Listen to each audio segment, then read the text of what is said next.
Welcome back to What the Fairy, where we dive into the strange, the unexplained, and the things that make you want to throw your phone at the wall. I'm Vin Carter, and as always, joining me is the intergalactic know-it-all with more opinions than common sense. Dex. Excuse you, I am an intellectual, a scholar, a truth seeker. Please tell me, what fresh hell are we diving into today? Today, we're talking about parental alienation.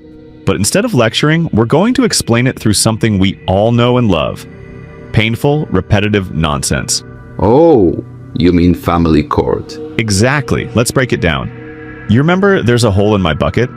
Oh, the masterpiece. The song where one poor bloke is stuck in an endless loop of problems that never actually get solved?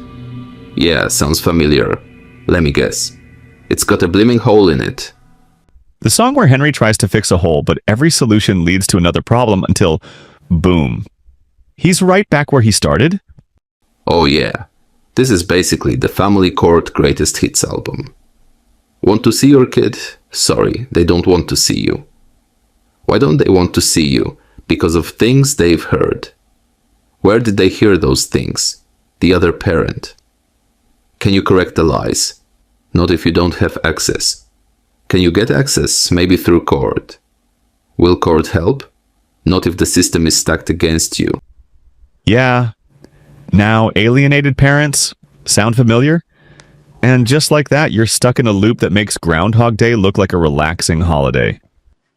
Except instead of Bill Murray making jokes, you're sobbing into a pile of legal documents and trying to convince a judge that you're not some kind of criminal for wanting to hug your own kid. Exactly. The system makes you jump through hoops, only for you to end up right where you started. Except now you're exhausted, broke, and somehow the villain in a story you didn't write. And the ultimate loophole? The voice of the child. Now don't get me wrong, protecting a child's voice is crucial when it comes to genuine abuse. That's not what we're talking about here. The idea behind it was solid. Give children a voice in legal proceedings so they're protected from abuse, neglect, and genuinely dangerous situations. It's a safeguard, and when used properly, it's crucial. But here's where the WTF kicks in. Some parents have figured out how to game the system. Yeah, because here's the thing. Parental alienation doesn't just happen. It's carefully engineered. It's not an accident. It's a strategy. And the kicker, the system plays along.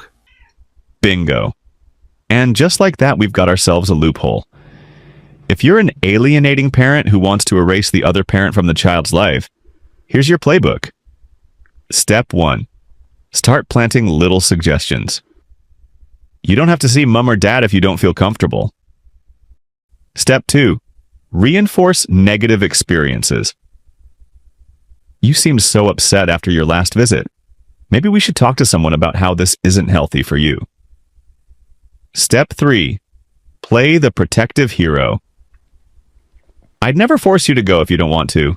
Your feelings matter. Step 4. Get the child to repeat those feelings in court. Congratulations! The system now sees a child expressing independent wishes, except those wishes aren't theirs.